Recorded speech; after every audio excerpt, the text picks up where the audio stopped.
Have you ever wondered how your email automatically detects spam, or how Netflix recommends movies, or how sentiment analysis detects whether a review is positive or negative? Behind many of these systems is a simple yet powerful algorithm called the naive Bayes classifier.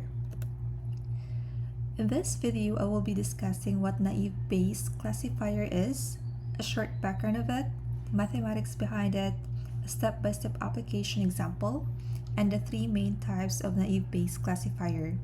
And this is my final project for DS207. So what is naive Bayes classifier? Naive Bayes classifier is a simple machine learning classification algorithm that predicts the category of a data point using probability. It assumes that all features are independent of each other. It also aims to model the distribution of inputs within a specific class or category. In simple terms, naive Bayes classifier assumes that the presence of a particular feature in a class is unrelated to the presence of another feature. That's why it is called naive, since it is assuming independence. It is a popular supervised machine learning algorithm used for classification tasks such as text classification for spam filtering, document classification, sentiment analysis, and medical diagnosis. So just a short background. Naive Bayes classifier, from the name itself, it is based on Bayes' theorem with an independence assumption among predictors. Bayes' theorem is a mathematical property that allows us to express a conditional probability in terms of the inverse of the conditional. So this is the formula for Bayes' theorem.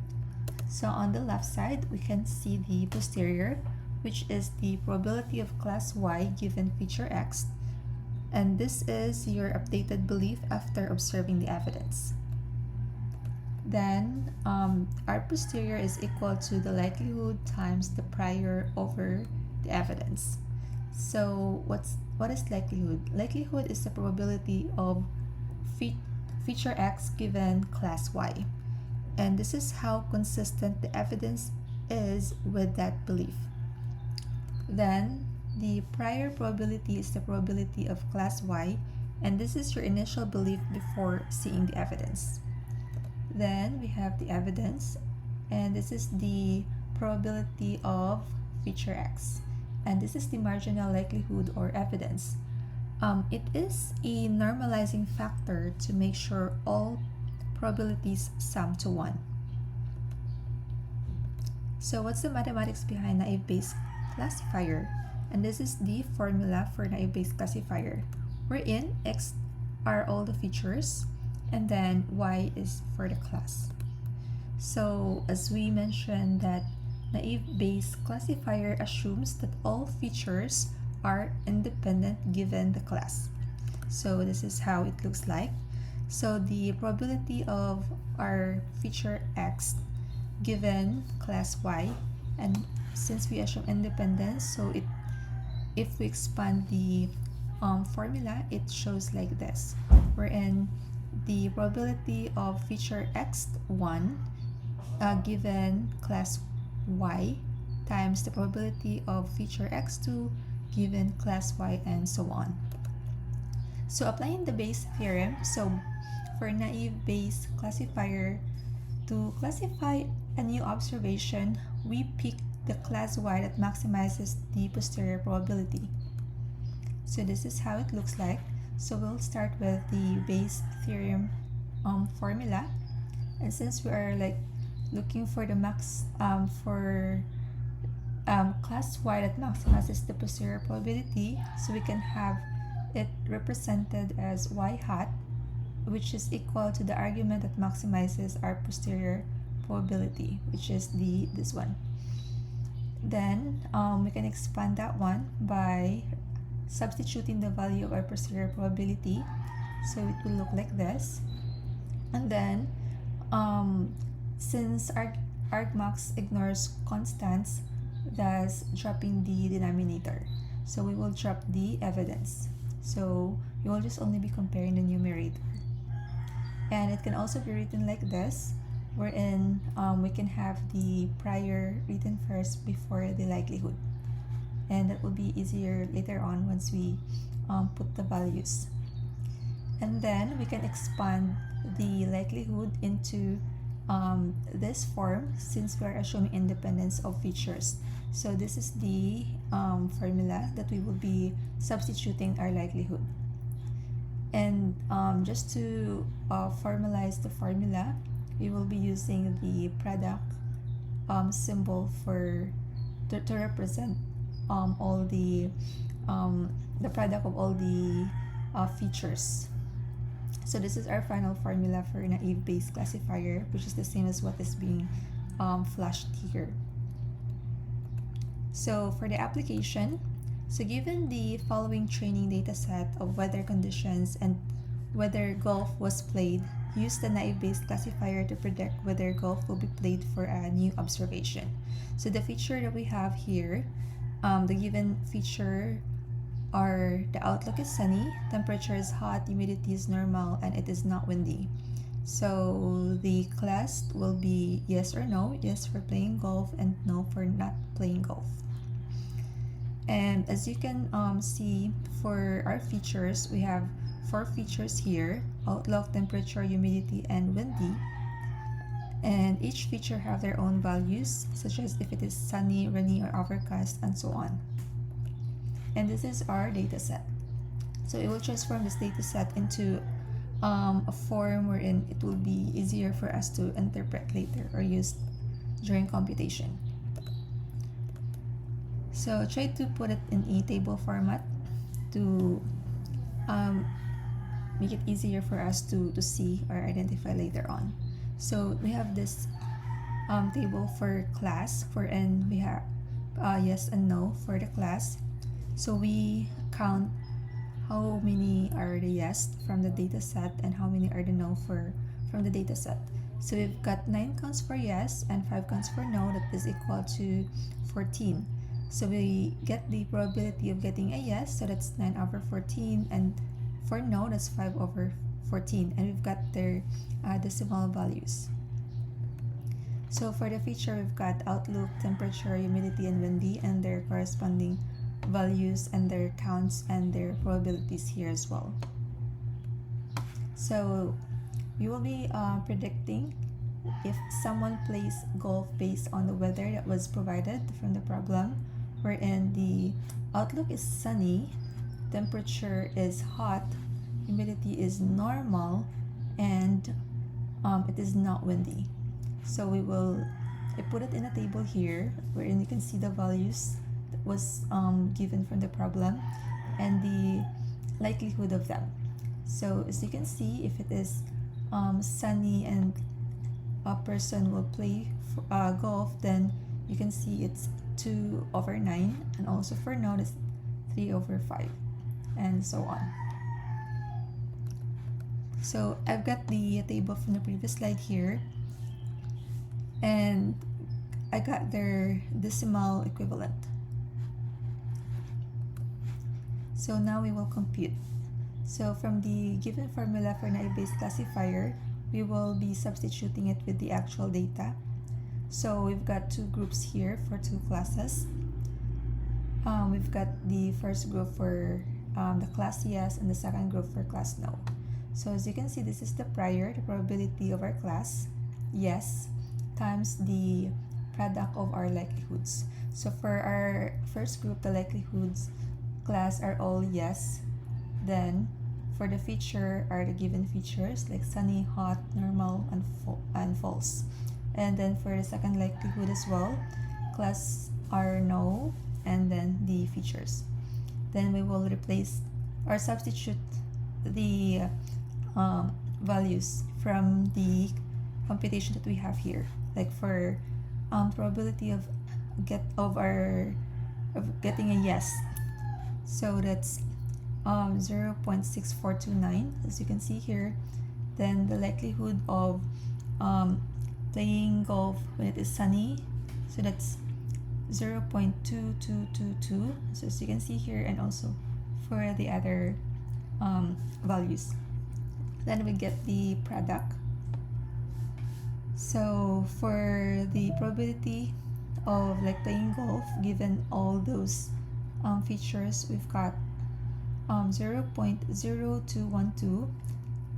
Then compare that one to the product that we've got for the probability of not playing golf given all those features.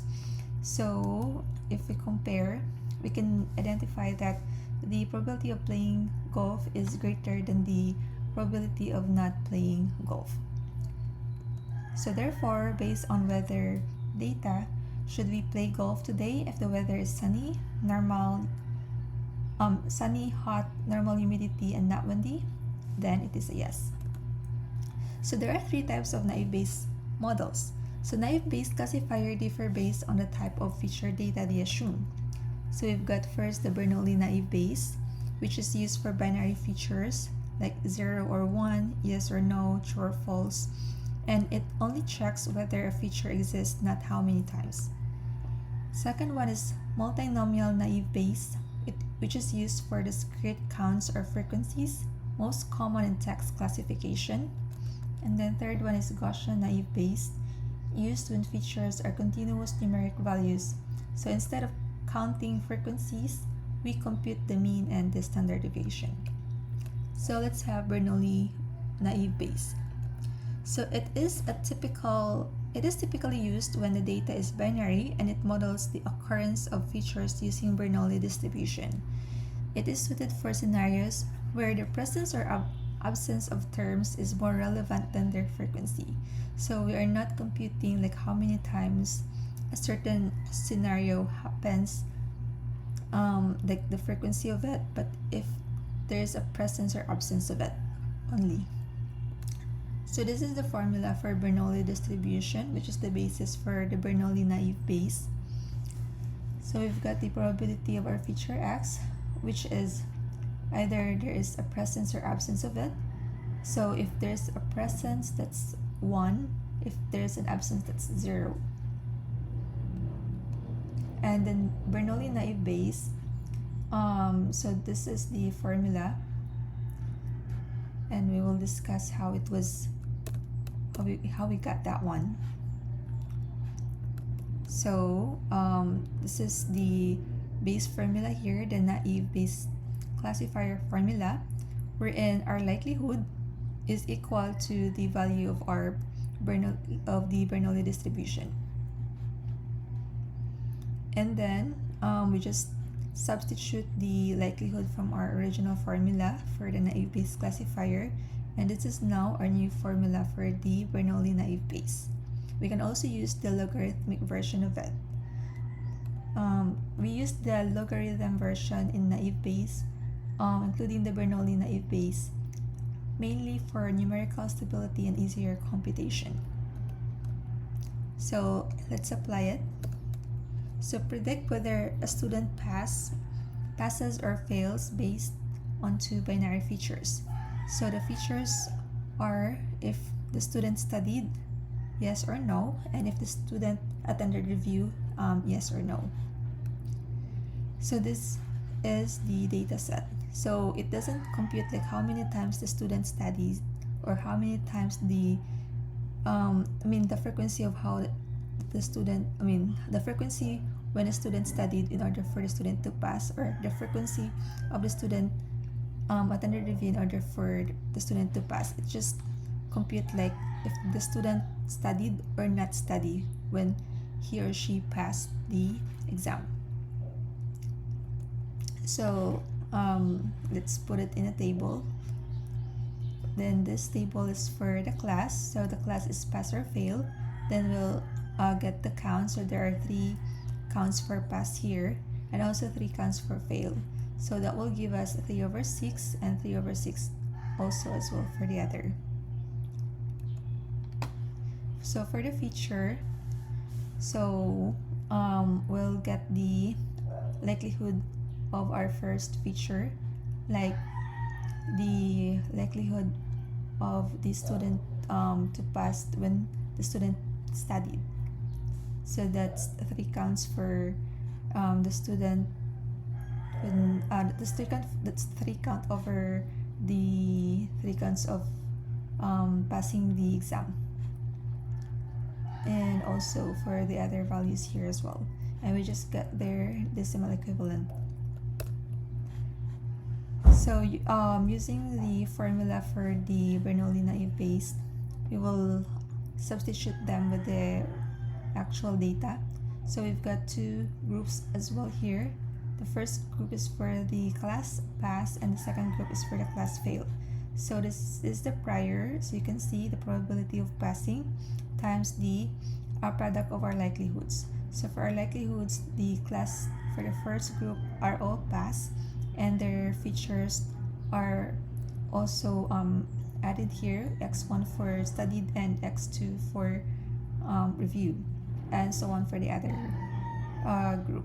So we just substitute it with the imputed value and then get the product, then we'll compare.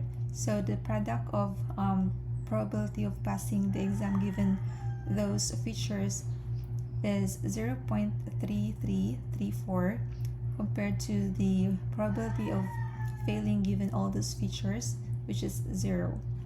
So therefore the student will likely pass. So this means that based on the training data, studying and attending review are more strongly associated with passing than failing. Let's move on to multinomial naive Bayes. So it models the frequency of word as counts and assumes each feature or word is multinomially distributed. Multinomial refers to how many times a word appears or how often a category occurs. It is used to estimate how likely each word is in a particular class, and we use the method called the maximum likelihood estimation.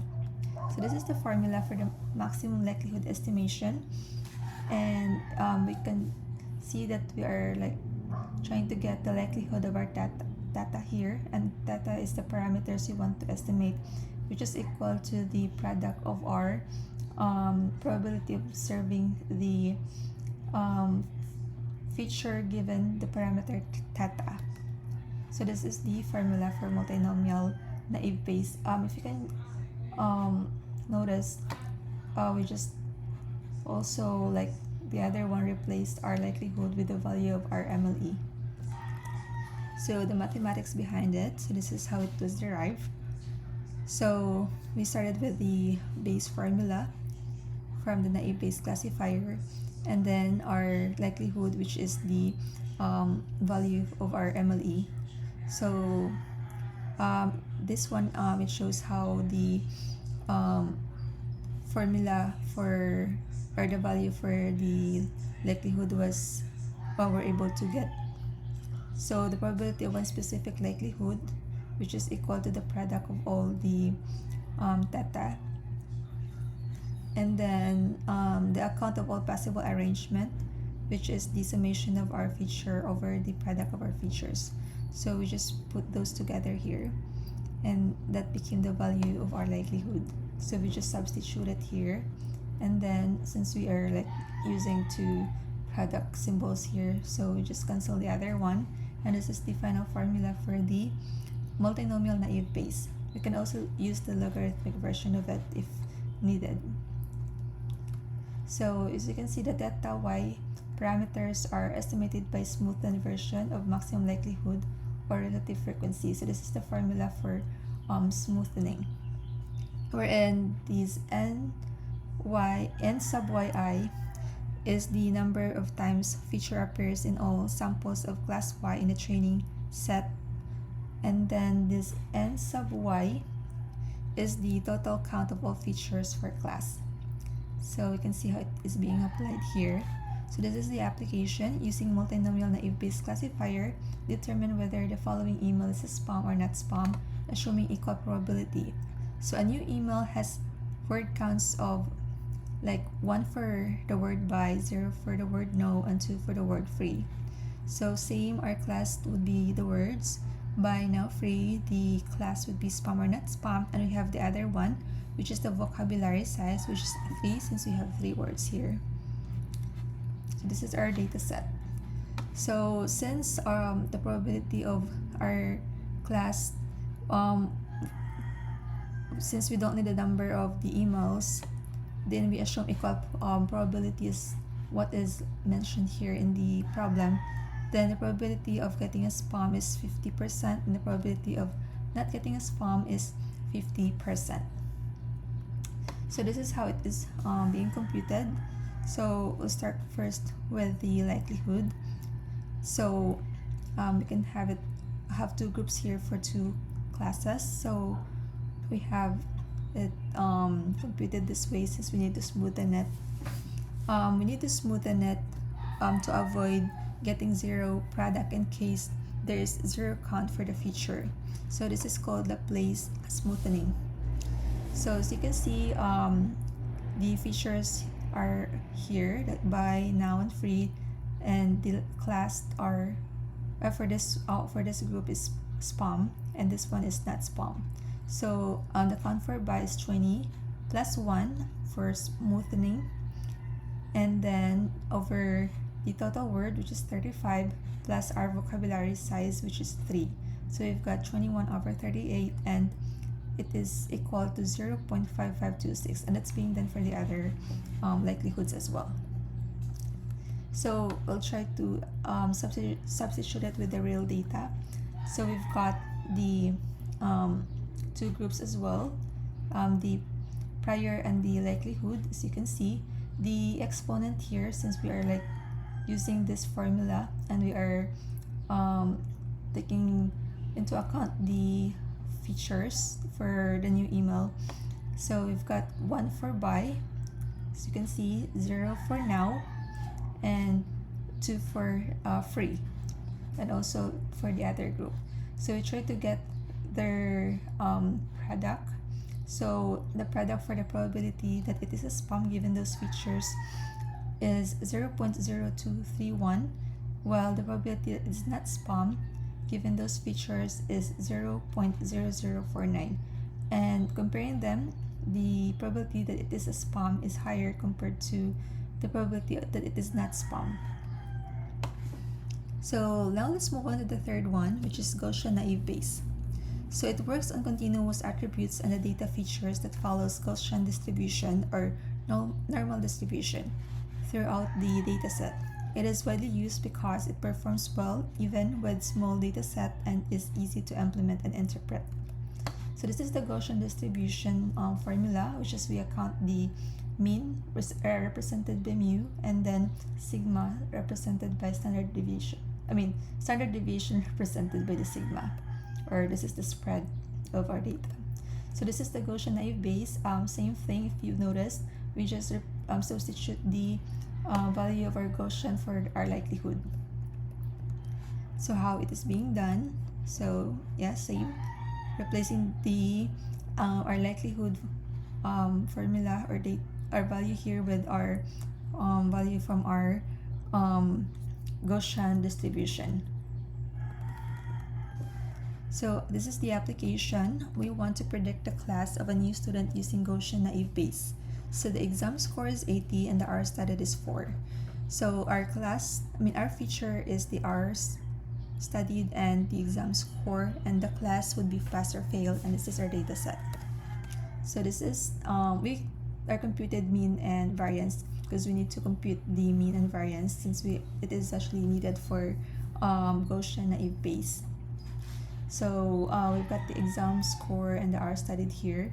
So for the mean, that's the score 85 plus 90 over 2, that's 87.5. Then for the variance, that's the score minus the mean squared, plus also the other score, and minus the mean squared, and we've got this number value, which is 6.25. So same thing with the other classes and features. So since we need to get the probability of our class, so that's 2 counts for pass over the total counts for classes, which is 4. So we've got equal for pass and fail, which is both 2. So we've got 0.5 and 0.5 each. So how it is being computed? So this is the formula. We will substitute it with the real data, and we will use the make sure to use the formula here for each likelihood and replace them with the values that we have. So after computing, we can see that the probability of passing given those features is greater than the probability of failing given all those features. So it's probably the student will pass. So this is just a short summary comparing the Bernoulli, multinomial, and Gaussian naive Bayes based on their feature, assumption, common use, data representation, mathematical model, and examples. So this were also like discussed from our from the previous slides. So this is just a summary of it. So just a reflection, this topic helped me understand statistics on a deeper level because it showed how a simple probabilistic approach can already function as a machine learning method. Before learning naive Bayes, I often thought of machine learning as something very complex or heavily program-based. However, this model showed me that even a simple mathematical framework based on probability can already make intelligent predictions. I realized that even though naive Bayes is considered a simple model, it is still has its intricacies and variations depending on the type of data and the goal of the analysis. For example, there are different versions such as Bernoulli, multinomial, Gaussian, and each designed for specific types and features. So this made me understand that statistical models are not one size fits all. The structure of the data, whether binary, count-based, or continuous, determine which probabilistic assumption is appropriate. At the same time, I saw both strength and limitations of the method. Its simplicity makes it fast, efficient, and surprisingly powerful, but strong independence assumption also shows the models are built on assumptions that may not always perfectly reflect reality. Because of this, I realized how important it is to truly understand mathematics, the mathematical foundation behind those models. Knowing the theory will help me choose the most suitable method and apply the correct procedures to obtain results that best reflect the most probable outcome. Overall, naive Bayes reinforced the idea that mathematics is the foundation of data science. A solid understanding of the probability and statistics allows me to not just apply the models but to understand why they work, when they work, and when they might fail. And these are my sources. And thank you.